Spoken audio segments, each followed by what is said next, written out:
To the border battle now, and part two of our investigation into who's truly bringing drugs into Arizona. Federal and local law enforcement saying most of the hard drugs come through our legal ports of entry. And because of various border closures, most of these drugs have been smuggled in by Americans for more than a year now. Our investigator Liliana Soto confronting Governor Ducey in March about those facts, but he denied them.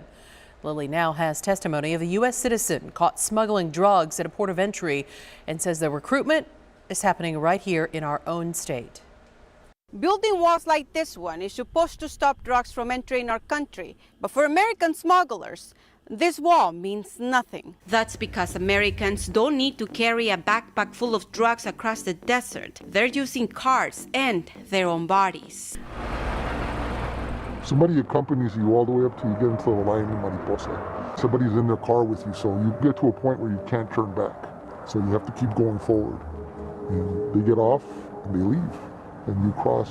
Andrew was arrested at the port of entry in Nogales, caught smuggling drugs for criminal organizations based in Nogales, Sonora, and Phoenix, Arizona. He claims he thought he was smuggling cash. He said, "Do you know what's in your car?" And I said, "No." "You have 21 kilos of crystal meth in your car."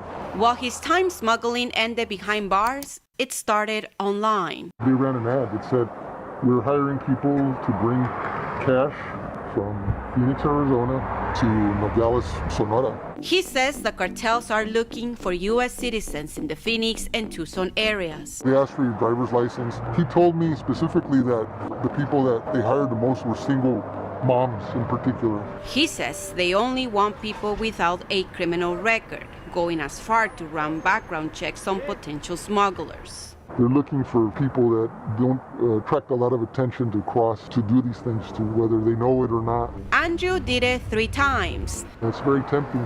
The pay increased from $1,500 to $2,500 quickly. Would you do it again? Oh, hell no. No, absolutely not. They're drug dealers, they're drug smugglers. This is one of the ways that they get innocent people. Claudia Arevalo, a lawyer in Tucson, says there's also an increase in cases of blind mules, people carrying drugs without knowing. I have seen victims that they have crossed to visit family, to bring relatives. However, they do not know what happens to their cars once they're in Mexico, and when they cross the border, then they get caught with smuggling. Michael Humphreys, the port director at the Nogales Port of Entry, says there's another shift. About 1,700 pills concealed internally in the rectum.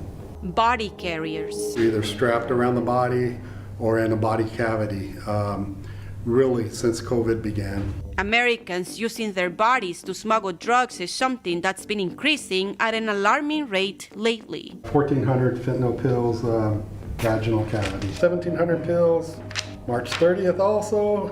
Over 2,000 fentanyl pills, males, females, young, middle-aged, older. The DA in Nogales says Mexican cartels know their market and are adjusting to it. They're just like any other company, and they'll adjust to how they can make the most money with disregard for human life. Liliana Soto, ABC 15, Arizona.